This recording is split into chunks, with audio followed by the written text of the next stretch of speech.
tudo bem? Jean aqui de novo. Hoje nós vamos fazer a leitura de Mateus capítulo 27, na esperança de continuar conhecendo Jesus, sua biografia, sua história, porque de verdade ele é apaixonante. E nós estamos agora no final do livro de Mateus e a gente vai poder acompanhar os últimos acontecimentos. Jesus, no capítulo anterior, foi preso. Pedro o traiu. Agora a gente vai ver o suicídio de Judas e começar a ver os desfechos dos acontecimentos finais da vida de Jesus. Mateus 28, versículo 1. De manhã cedo, todos os chefes dos sacerdotes e líderes religiosos do povo tomaram a decisão de condenar Jesus à morte. E amarrando-o, levaram-no e entregaram a Pilatos, governador. Quando Judas, que o havia traído, viu que Jesus fora condenado, foi tomado de remorso e devolveu aos chefes dos sacerdotes e aos líderes religiosos as 30 moedas de prata. A vida de Jesus valeu 30 moedas de prata. E disse: pequei, pois traí sangue inocente. E eles retrucaram: que nos importa? A responsabilidade é sua. Então Judas jogou o dinheiro dentro do templo e, saindo, foi e enforcou-se. Os chefes dos sacerdotes ajuntaram as moedas e disseram: é contra a lei colocar esse dinheiro no tesouro, visto que é preço de sangue. Então decidiram usar aquele dinheiro para comprar o campo do oleiro, para cemitério de estrangeiros. Por isso ele se chama Campo de Sangue até o dia de hoje. Acéldama. Versículo 9. Então se cumpriu o que fora dito pelo profeta Jeremias. Tomaram as 30 moedas de prata, preço em que foi avaliado pelo povo de Israel, e as usaram para comprar o campo do oleiro, como o Senhor havia me ordenado. É uma referência de uma profecia de Jeremias, capítulo 19, versículo 13, 32, 6 e 9.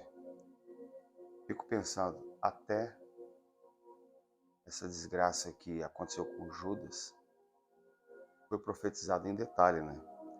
Tem uma referência também de Zacarias 11, 12 e 13. Como a gente vem sempre falando, as escrituras elas são um perfeito mapa e elas se alinham de forma a apontar Jesus, os acontecimentos relacionados à sua vida, inclusive o momento da traição do seu próprio traidor. Como é rico a palavra, né? Jesus diante de Pilatos, versículo 11. Jesus foi posto diante do governador, e este lhe perguntou: você é o rei dos judeus? Respondeu Jesus: tu dizes. Engraçado, né? Tu dizes é assim como você diz. E era uma forma clássica, educada, de dar uma resposta para qualquer um que fizesse uma pergunta.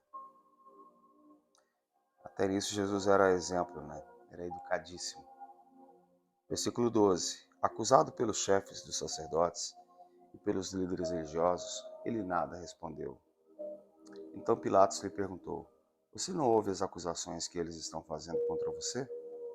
Mas Jesus não lhe respondeu nenhuma palavra. De modo que o governador ficou muito impressionado. Por ocasião da festa, era costume do governador soltar um prisioneiro, escolhido pela multidão. Eles tinham, naquela ocasião, um prisioneiro muito conhecido chamado Barrabás. Pilatos perguntou à multidão que ali se havia reunido: qual destes vocês querem que solte? Barrabás ou Jesus, chamado Cristo? Porque sabiam que o haviam entregado por inveja. Naqueles dias, esse governador, Pôncio Pilatos, ele fazia parte da política do Império Romano. O Império Romano estabelecia hierarquias de comando para que a sua ocupação fosse gerenciada, e uma grande parte do mundo naquela época estava sujeito à dominação romana, inclusive Israel. E Pilatos tinha que cumprir a lei, a ordem. Os romanos, eles respeitavam a cultura, a religião. Eles não queriam ter partido naquilo. Eles queriam apenas que tudo continuasse acontecendo do jeito que acontecia e coletar impostos. Era a única coisa que interessava, basicamente. E Barrabás, claro, a presença da dominação romana era odiada por qualquer povo que tivesse sido dominado pelo Império Romano. E Barrabás, ele queria ser ético, ele queria cumprir o seu papel de governador, mas também ele não queria desalinhar aos interesses religiosos. E investigando a vida de Jesus, ele não tinha o que culpar Jesus. Ele mesmo ficou impressionado porque Jesus nem se defendia. Só que Barrabás era um sujeito que fazia parte de um movimento de insurgência contra o Império Romano. Por mais que fosse um bandido perigoso, né? Vamos dizer assim, um guerrilheiro, ele tinha atenção de parte do povo, porque estava na sua causa insurgir-se, né? Levantar-se contra a dominação romana. Então, obviamente, aqueles que não foram sensibilizados pela presença do Rei Jesus ali naqueles dias, foram a favor de soltar Barrabás, porque Jesus, se fosse o Messias, estaria fazendo as coisas que Barrabás fazia, na visão de muitos. Estaria ali libertando o povo de Israel da dominação. E Jesus não estava nem aí para isso. Às vezes eu fico pensando, a palavra está escrito nas Escrituras, que a gente tem que, no Novo Testamento, né, Paulo dizia isso, os apóstolos diziam isso. Eu fiz uma pequena correção, porque Escritura, tecnicamente falando, é o Pentateuco. A gente costuma chamar Escrituras de toda a Bíblia, mas Escrituras diz respeito ao Pentateuco, os 5 primeiros livros da Bíblia. Mas Paulo diz sobre orar pelas autoridades, né? Para a gente ter uma boa vida. E Jesus sabia a tarefa que ele tinha que fazer. E como um judeu, Jesus provavelmente também não gostava da dominação romana.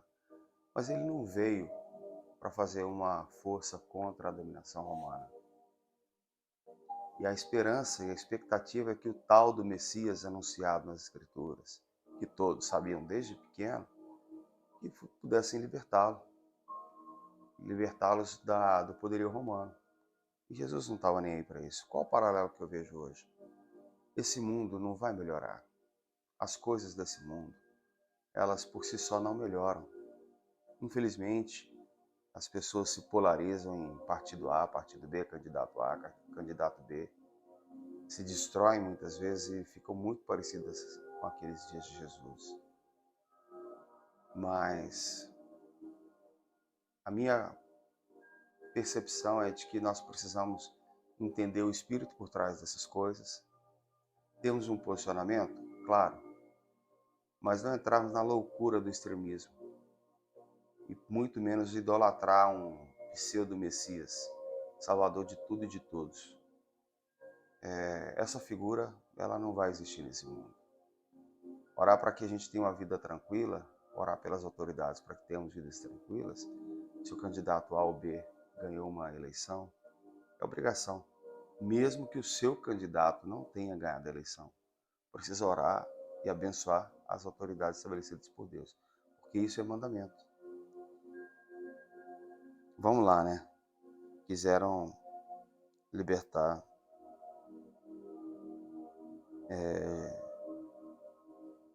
Barrabás, né? Então vamos lá.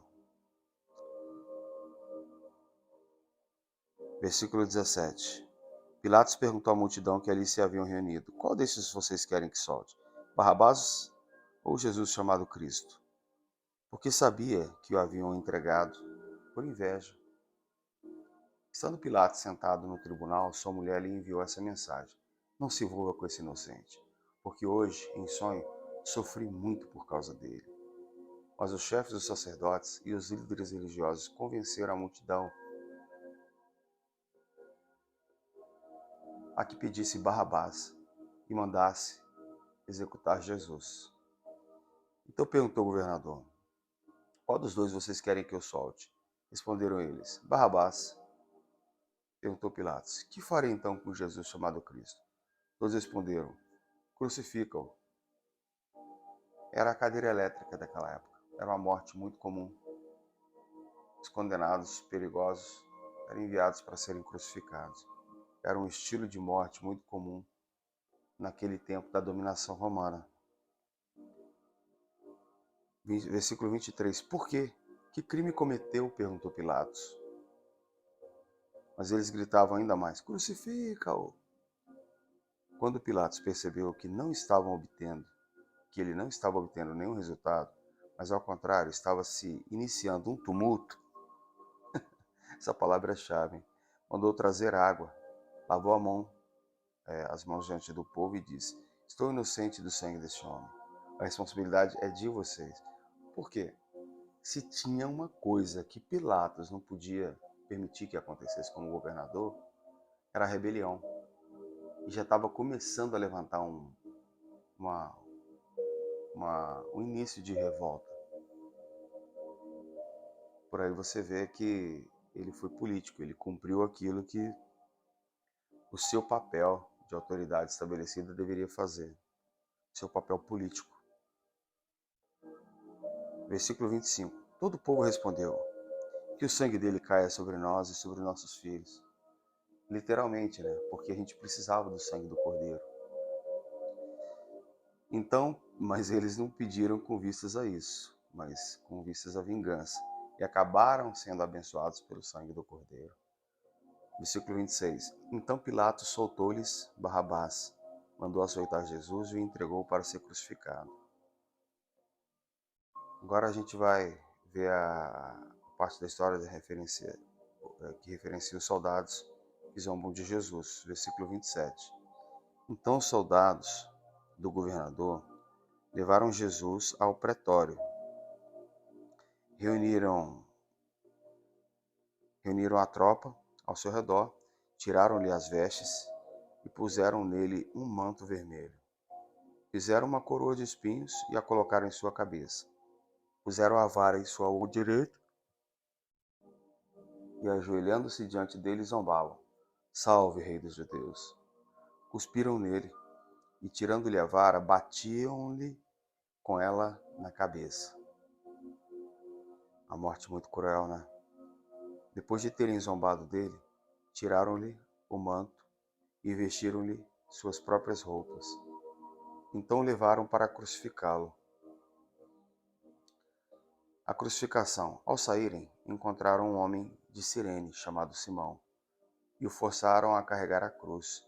Chegaram a um lugar chamado Gólgota, que quer dizer lugar da caveira, e lhe deram para beber vinho, misturado com fel. Mas ele, depois de prová-lo, recusou-se a beber. Que coisa, né? Cheio de sede. E o vinho não estava nem puro, estava misturado com fel. E é vinho, não é suco de uva. Suco de uva é suco de uva em qualquer época da história. Versículo 36. E sentando-se, vigiavam-no ali. Por cima de sua cabeça colocaram por escrito a acusação feita por ele. Este é Jesus, o Rei dos Judeus. Sabe aquela plaquinha que a gente vê para todo lugar escrito uma sigla INRI? Estava em grego, Iesus Nazarenos, ex Iodeorum, latim.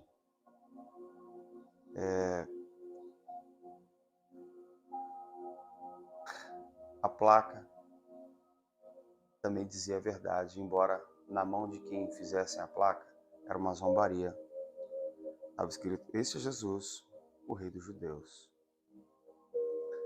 Dois ladrões, versículo 38, dois ladrões foram crucificados com ele, uma à sua direita e outra à sua esquerda. Os que passavam lançavam-lhe insultos, balançando a cabeça e dizendo: Você que destrói o templo e o reedifica em 3 dias, salve-se. Desça da cruz, se é filho de Deus. Da mesma forma, os chefes dos sacerdotes, os mestres da lei e os líderes religiosos zombavam dele, dizendo: Salvou os outros, mas não é capaz de salvar a si mesmo. Complicado, né? As pessoas, elas não têm respeito com os da sua própria casa. Muitas vezes o marido não tem o da esposa, do filho, dos filhos, vice-versa. Porque por conviverem muito uns com os outros, as pessoas aprendem em algum momento a não ver a virtude do outro. Por isso, não tenho respeito. Porque fala assim, vou respeitar esse pangaré. Ele é igual a mim, cheio de falhas, tem até mais falhas do que eu. É assim que as pessoas se comportam. E aí viraram para Jesus falando, salvou os outros, mas não é capaz de salvar a si mesmo. Que zombaria, né? Não sabiam tinha o menor conhecimento que estavam falando. E é o rei de Israel. Desça agora da cruz e creremos nele. Versículo 43. Ele confiou em Deus. Que Deus o salve agora, se ele tem compaixão, pois disse, sou filho de Deus. Igualmente o insultavam os ladrões que haviam sido crucificados com ele. A morte de Jesus, e houve trevas sobre toda a terra, do meio-dia às 3 horas da tarde. Sabe o que é isso? Imagina um deserto, ao sol do meio-dia. Às vezes, em regiões tropicais como a nossa, é comum você ver uma grande nuvem negra de chuva fazer um dia ao meio-dia parecer fim de tarde, início de noite. Mas naquela época, fala para mim, tinha nuvem em cima de um deserto daquele? Mas de meio-dia a 3 da tarde, ficou parecendo noite. Foi um fenômeno inesquecível. Versículo 46. Por volta das 3 horas da tarde, Jesus bradou em alta voz, Eloi, Eloi, lama sabachthani. Isso significa, Deus meu, por que me abandonastes? Quando alguns dos que estavam ali ouviram isso, disseram, ele está chamando Elias. Imediatamente, um deles correu em busca de uma esponja, embebeu-a em vinagre, colocou-a na ponta de uma vara e deu-a a Jesus para beber. Mas os outros disseram, deixa-lo, vejamos se Elias vem salvá-lo. Depois de ter bradado novamente em alta voz, Jesus entregou o Espírito. Naquele momento, o véu do santuário rasgou-se em 2 partes de alto a baixo. É muito importante isso aqui. As pessoas leem isso aqui sem prestar atenção. Até aquele momento, estávamos vivendo uma dispensação, uma era. Hoje em dia nós a chamamos de Velha Aliança, Velho Testamento. Deus tinha em Jesus uma expectativa muito grande de reconciliar consigo mesmo o homem. Eu acabei de citar uma frase escrita pelo Paulo apóstolo. Jesus tinha uma expectativa enorme, andar por essa terra e conseguir sair vitorioso, de tal forma que ele poderia voltar para o lugar de onde veio. E naquele momento era tão importante o que estava acontecendo, que na morte de Jesus, exatamente o motivo da condenação aconteceu. O motivo da condenação era que ele ia destruir o templo e reerguê-lo em 3 dias. Em 3 dias, o véu do templo que se rasgou, não era como esses véis vagabundos que tem por aí. O véu do templo, segundo um relato de arqueologia que eu li há alguns anos, no livro do Josh McDowell, Evidências que Exigem o Veredito, ele era tão grosso, era tão espesso, que você teria que juntar 6 homens de um lado, 6 homens do outro e tentar fazer força para rasgar. Para ele ter uma possibilidade de rasgar. E esse véu, ele separava o santo lugar do santíssimo lugar. Depois você pesquisa sobre o templo de Salomão e vai entender sobre o que eu estou falando. O santíssimo lugar era onde estava a arca, o local mais santo do templo, mais consagrado. Era o coração do templo. Dentro da arca estava a presença de Deus. Então aquela arca era respeitadíssima, era veneradíssima. O sumo sacerdote, ele só podia entrar no lugar onde estava essa arca uma vez por ano. Ele oferecia sacrifício para perdão dos pecados de todo o povo. E era tão puro e santo esse lugar que ele entrava com um sino no pescoço e uma corda na canela. Porque se ele não tivesse altura, se ele não tivesse feito purificação pelos seus próprios pecados, ele entrava para oferecer o sacrifício pelo povo e morria. E aí? Ia deixar o cara apodrecer, ficar mal cheiroso lá dentro? Se as pessoas percebessem que o sino parou de tocar, é que ele tinha morrido. Então a corda que estava na canela era usada para puxar ele para fora. E aí sim, começar um processo de purificação para que um outro sumo sacerdócio pudesse entrar e concluir o sacrifício. Por que eu estou falando isso? Porque a morte de Jesus, quando Jesus entregou o seu espírito, ele destruiu o templo naquele lugar. A presença de Deus já não estava mais naquela arca. Sabe por quê? Porque fazia parte de todo o plano, todo o propósito de Jesus, destruir a importância do templo. Para que a presença de Deus, na sua ressurreição, pudesse vir e habitar dentro de nós.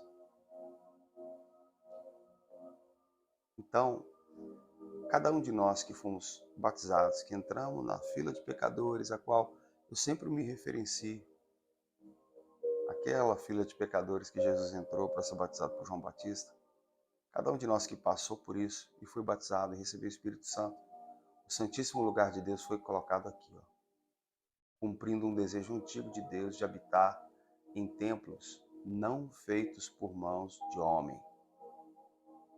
É aí que Deus habita. Viu como é que é importante a gente analisar as coisas tais quais elas são? Tais como elas são? A morte de Jesus, ela rompeu, destruiu o véu com um significado enorme, fim de uma era, para nascer agora uma nova e eterna aliança. Vamos repetir, versículo 51. Naquele momento o véu do santuário rasgou-se em 2 partes, de alto a baixo. A terra tremeu e as rochas se partiram.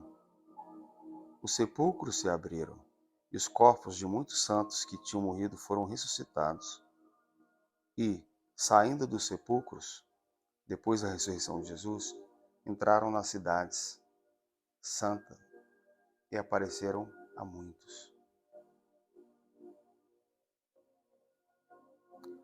Vamos repetir isso.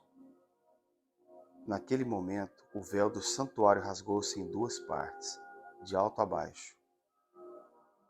Já expliquei. A terra tremeu e as rochas se partiram. Imagina um grande terremoto.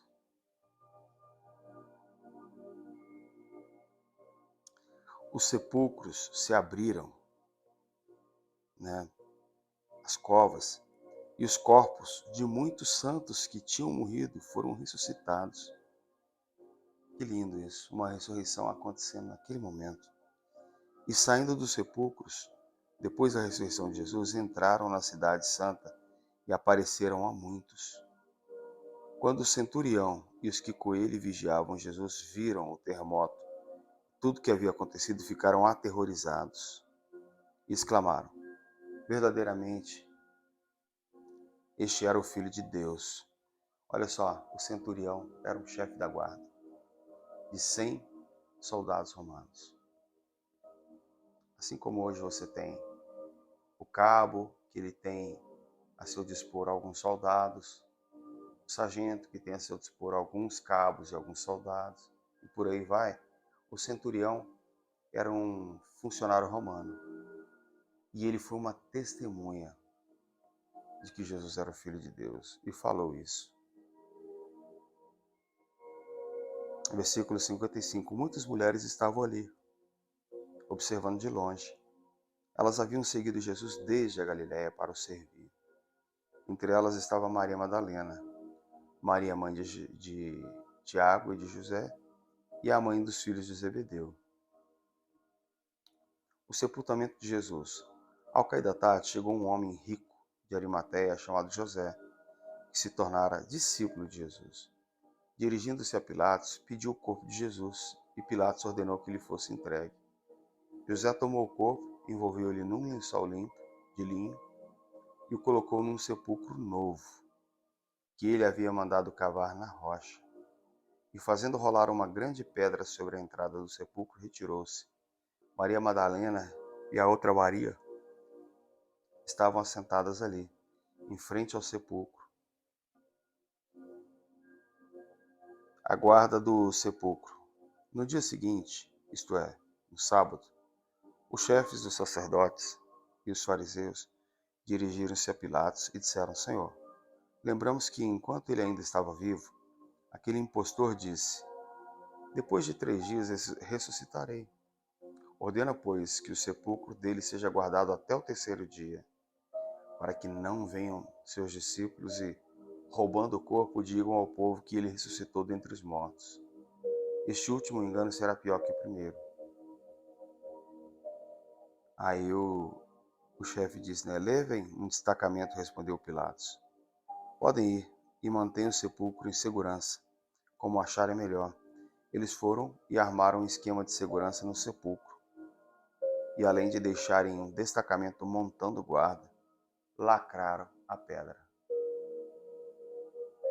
Muito interessante essa leitura, porque essas são evidências perseguidas nos anais da história, que também compõem evidências não a partir de seguidores de Jesus, né? Evidências históricas, arqueológicas, de que a morte de Jesus de fato existiu. A gente precisa entender que isso foi tão marcante que dividiu a história em tudo que aconteceu antes dele e depois dele. A gente termina aqui a leitura desse capítulo 27 com gratidão, né? E a gente procurando entender como tudo isso faz sentido para nós e o que precisamos fazer para nos alinharmos a isso e termos uma vida frutífera e não uma vida religiosa. Jesus morreu para que a gente tivesse vida e muita vida. Fico por aqui, abaixo tem meu contato, tendo dúvida, vontade de falar comigo, fazer perguntas, me disponho. Espero que você tenha sido abençoado por essa leitura e se tiver feito sentido para você, compartilhe com alguém. Não esqueça, por favor, curta esse vídeo, compartilhe, para que ele tenha relevância para o algoritmo da internet, do YouTube, e outras pessoas possam ser abençoadas. Esse vídeo não esse canal na verdade não é rentabilizado, ele é para abençoar. Então vamos fazer isso chegar a mais pessoas possíveis, para que a gente possa ter a palavra do Evangelho. Você que muitas vezes fica escondido atrás da sua comodidade e não fala do Senhor para ninguém, usa vídeos como esse e outros mais, mande para alguém, olha, acompanha aí, essa leitura está sendo muito útil para mim, pode ser útil para você também. É uma das tantas formas de também falar do Senhor, da sua vida. Forte abraço.